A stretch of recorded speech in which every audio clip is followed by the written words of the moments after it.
السلام عليكم ورحمة الله وبركاته. ازيكم يا حبايبي، عاملين ايه؟ النهاردة هنتكلم عن حروف اللغة الإنجليزية.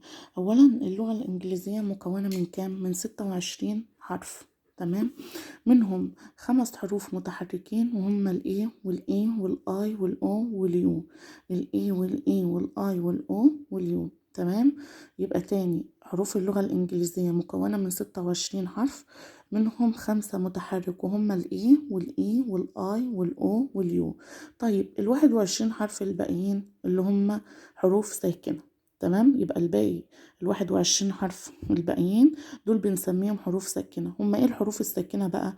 اللي هو حرف البي والسي والدي والاف والجي والاتش والجي والكي والال والام والان والبي والكيو والار والاس والتي والفي والدبليو والاكس والواي والزد.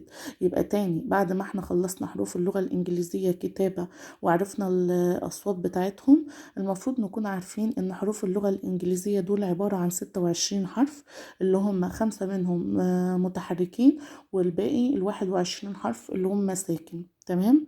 اللي هم قلناهم دلوقتي: البي والسي والدي والاف والجي والاتش والجي والكي والال والام والان والبي والكيو والار والاس والتي والفي والدبليو والاكس والواي والزد.